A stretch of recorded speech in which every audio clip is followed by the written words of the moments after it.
Good morning, guys. Today we got a bit of a project.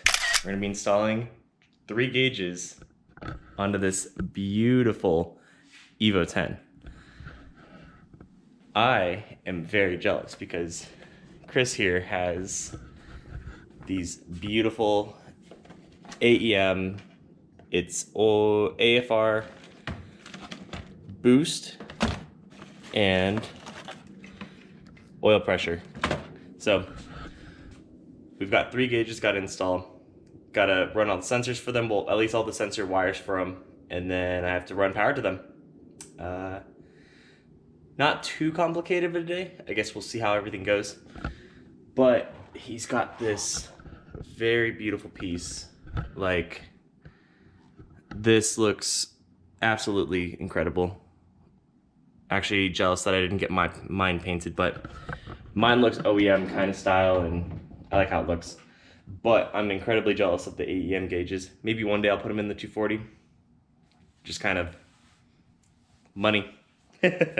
But let's go ahead and stop rambling and get started. All right, guys, so here's what I've done up to this point now. I've gone ahead and taken all the connectors off of their respective gauges. And so what I've done is I've marked each connector because, to be honest, they all look the same besides AFR, because AFR actually decided to split their connectors because this is just essentially power and data. So what's already done on here is that the power and ground are already spliced all into one. So that makes my life a little bit easier. And so what we have here is blue and white. And so what I've done for a little bit of research is on each gauge, because AEM is awesome, they include a blue wire for data logging and white for your for a 0 to 5 volt. So essentially 0 to 5 volts is so that if you have a standalone ECU and you're trying to get data from these gauges, that's how you're able to read it. Blue is just for data logging purposes, and that's awesome too, because, to be honest, if I could record while, like, if I'm like trying to data log before I'm trying to go on a track day, like, that would be great. And so now that everything's all labeled, I think I'm going to try to go ahead and I'm going to try to put this all, I'm going to feed it all through the, either I'm going to feed it through the gauge through the gauge pods, or I'm going to try to feed everything through, I'm going to look online, I'm going to see where everyone else is feeding their, feeding like the wires through, that way I don't go through a weird spot. But I have to make sure that the O2 sensor bung, well, for the AFR gauge, goes onto the test pipe because it already has a port for it. I need to put the boost, I need to put the boost sender, like, sensor wherever it needs to go, because normally it would be a tube that gets pressure off of your manifold, as well as I need to put the oil pressure sensor onto wherever it gets oil pressure from. I know where everything goes on most cars. This one, this one would normally be on like oil pressure is usually off of a oil sandwich adapter. But besides that, like I said, I just gotta, some of these sensors, and I've talked with Chris and he was saying that like it's a different mounting, and so that's kind of like, I just got to do like a tiny bit of research before I do it, and then we'll see how everything goes. Okay, guys, I've made some progress. If it looks like I've been through hell and back, it's because I have. So let me start off by saying, screw trying to feed wires through this firewall. It's a lot easier than a lot of these cars, but Lord help me. So let me show you guys first how I had to feed it through the firewall. And this is what everyone does. So do not crucify me on, oh, you should have gone through this grommet and this grommet. It sucks because AEM doesn't have long harnesses. I don't want to extend the wires because I'd rather not have to go buy 20 to 40 bucks worth of wire just so I can extend it like 2 feet. So I fed it through where everyone else feeds it through.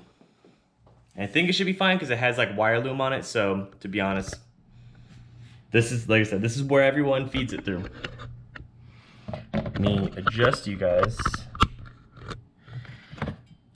So I don't know if you guys can see, but there is the engine harness through the going through the firewall right there, and I had to feed it all through there. So one of the short wires is gonna have to be, well, at least the sensors, is gonna be the boost one, which is fine because all it is that I have to cut part of the vacuum line here. Is this one coming off of, I believe that's the intake manifold right there. So you cut this, add a T, add a line, and then run it to the boost sensor there, boost pressure sensor.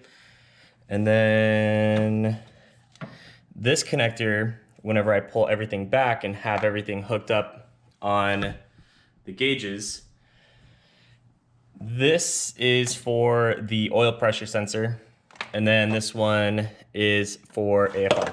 So let me show you guys what I've done now on here. So having fed everything through, I don't know if you guys can actually see up there, but I fed all the wires up there. Holy crap, it was such a pain in the ass. But I'm running all of it up through here. I'm gonna use an added circuit. I'm gonna tap into the, probably a radio fuse or something. And then I fed it up through here, up to here. And now, after long last, I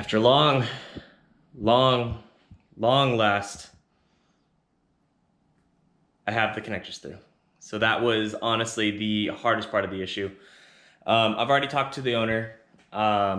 He did not get the 1/8 to 3/8 adapter for the oil pressure sensor, which looks like this. So in order for us to tap into and read oil pressure, there is a adapter fitting, or there is a piece down there.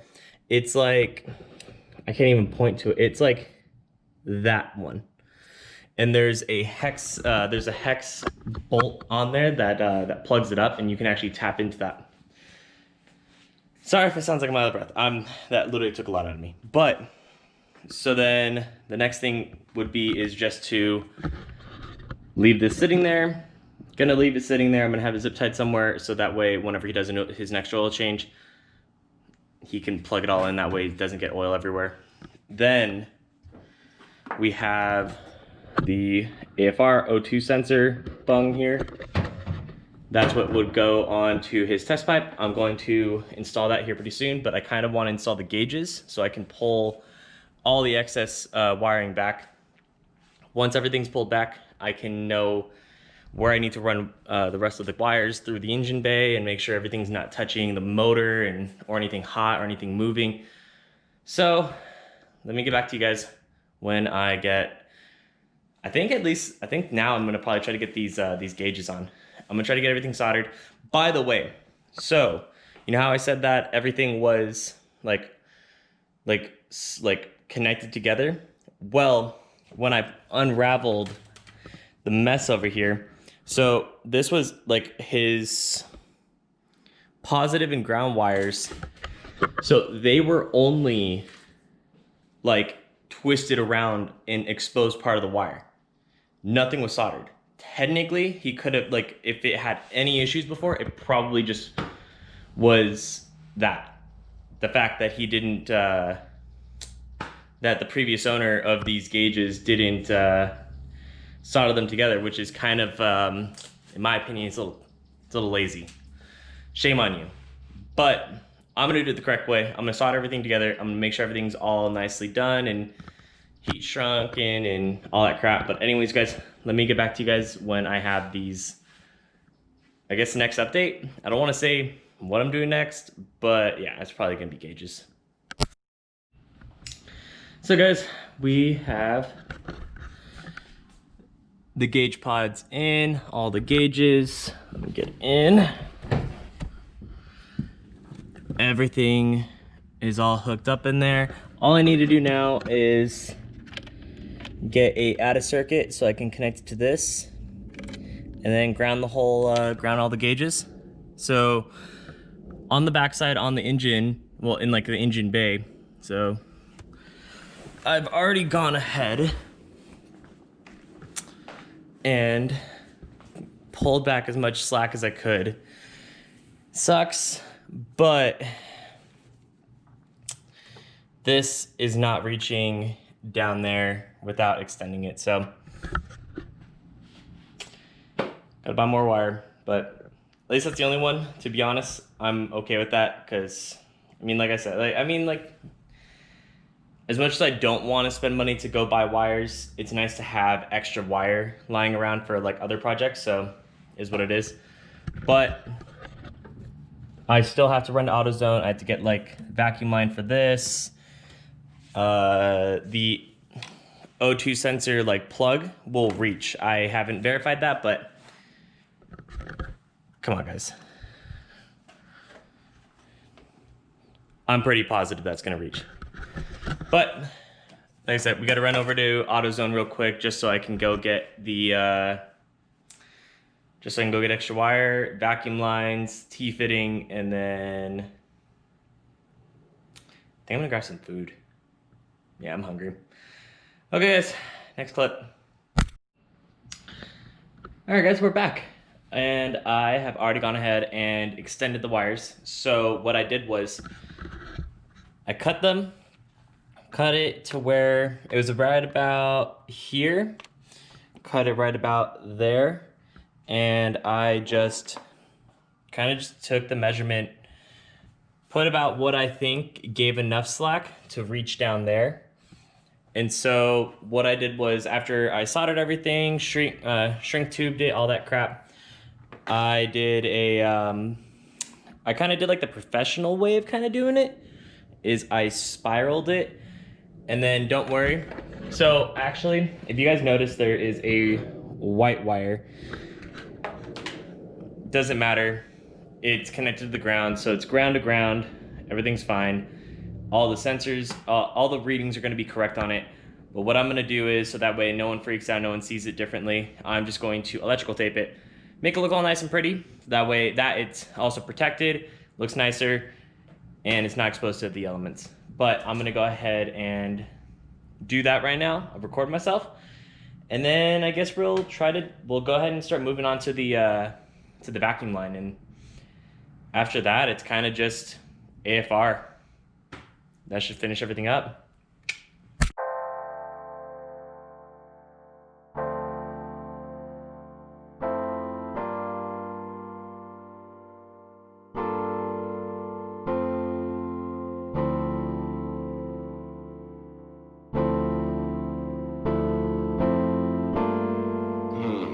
Delectable tea or deadly poison?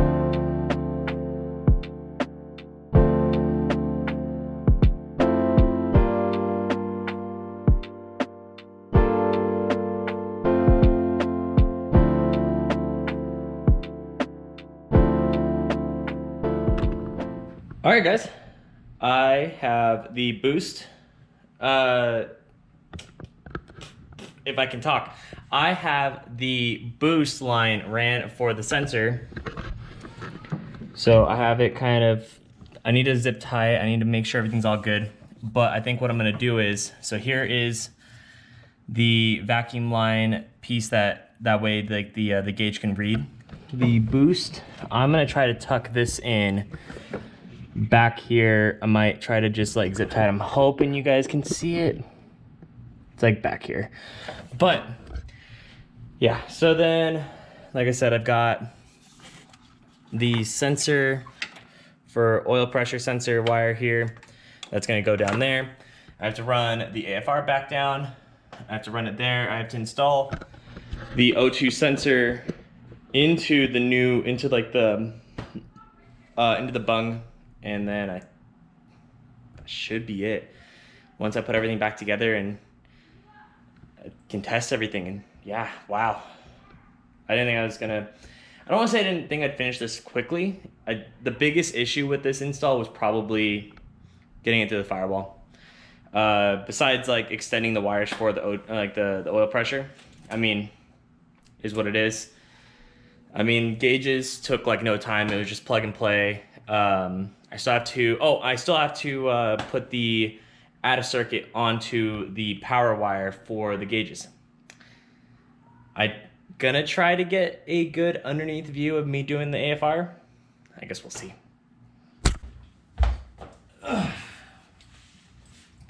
Alright guys, I hope you guys can see.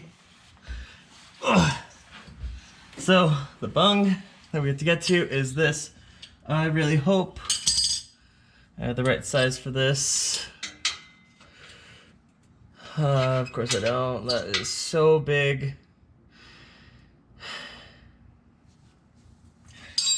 2 seconds. Attempt number 2.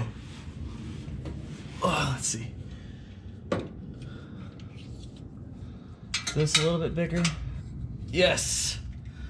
But it is so tight.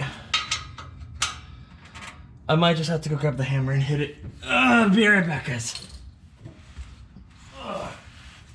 Okay, I'm back. I really should have hit this with PB Blaster, but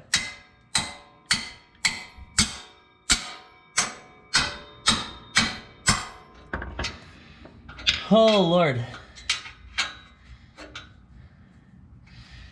Maybe I might just grab a big wrench and try to break it that way.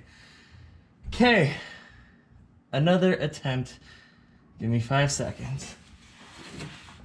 Okay. And then we're back.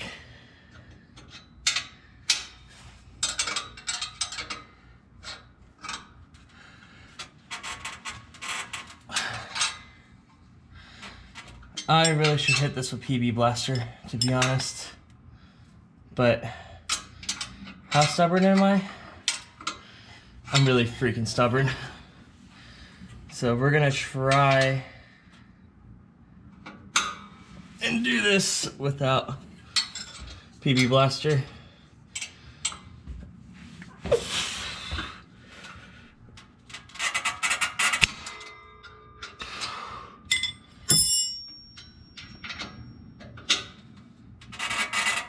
Oh, there we go. I don't know if you guys saw the terrified look I had on my face. It was definitely terrifying.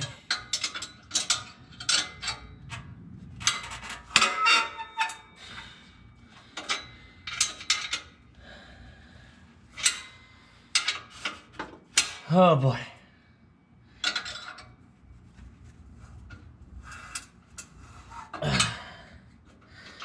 I wonder how long that's been on for. Probably a very long time of expanding, shrinking, and expanding again. Because when he pulled up, I actually heard him pop a little bit when he was coming to my house, so,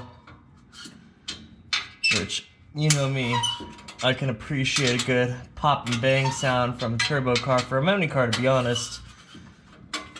Always love that sound. I hope the video doesn't pick up how cringy that noise is, but you know what?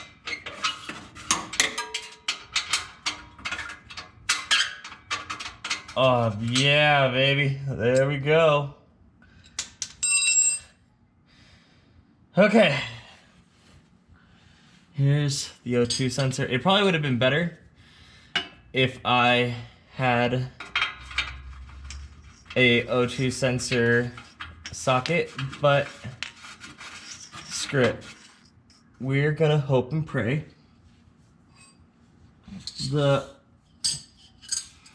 I can tighten it as much as I can with this. Let's see.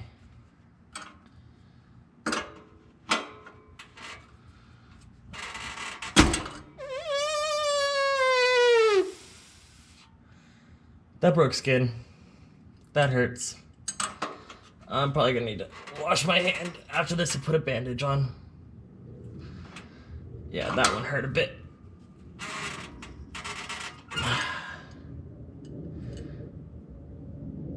Yep, that's cool. Okay, that's pretty tight, I think. Alright. So, I'll go clean myself up after, but I gotta pull this back up, tuck the sensor plug away somewhere that won't get destroyed by the heat. Like that close, guys. That close. Well, this is cool. I like this. Next clip. Okay, guys. So I got everything done. Everything is hooked up. We're gonna go ahead, put the ground back on. And for now, all right, so everything turned on. Let's see. Is it locked? There we go.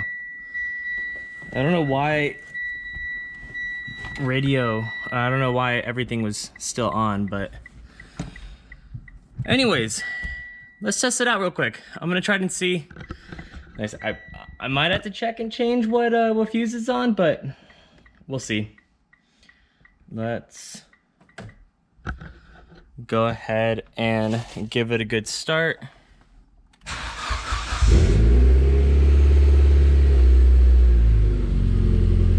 So obviously oil pressure isn't going to read right now just because of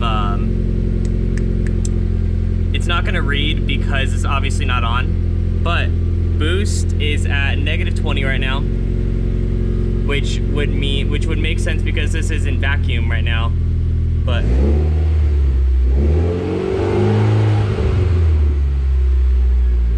so right now, because it's in vacuum, that's why you don't have any positive boost, but you won't know that until it starts moving. And right now it's all about stoichiometric right now, so with it being a cold start, this is actually pretty good AFRs right now. So I think what I'm gonna do is I'm gonna double check and make sure that the power that I selected for this isn't just gonna give it continuous power, but I think everything should be fine. I don't want to like rev it up a lot just because this isn't my car. I'm just trying to double check and make sure that boost changes and stuff. Okay, so everything is changing. Go ahead and turn it off. That is really helpful. Everything is not turning off though. I'm wondering if it's something to do with, I'm gonna close the door and I'm gonna see how everything works, but I put it on radio, and to be honest, radio shouldn't be a continuous one, but I'm gonna double check. That way this doesn't drain his battery, but be back when I get it on. Okay guys, so I looked it up online. What happens with Evos with keyless ignition is that because it's keyless ignition, everything from what I understand gets a continuous power. So due to that, that's why radio, it's like the back end of the radio where it always has power. So I went ahead, changed it to cigarette, what like some people suggested, and let's go ahead and see. There we go. So everything, so like I was saying before, because normally, so when you're not driving, your car should be at 0, meaning that there's no vacuum, there's no boost. It should be at 0. But when it's at idle, you should be at vacuum, which is negative PSI, which is why when I turn this on, so it reads, turns, and so it's at negative 20 right now. So then when I give it a little bit of gas, it takes it out, it gives it a little bit of boost because of the turbo, obviously. And then stoichiometric is, I believe, 15 or 14.7 is what I remember, somewhere around there. So at idle, perfect stoichiometric is around here. And so this is where air and fuel both burn off at the same time.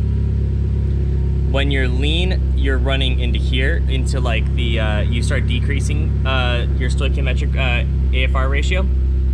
And then if you're running rich, you start running over here.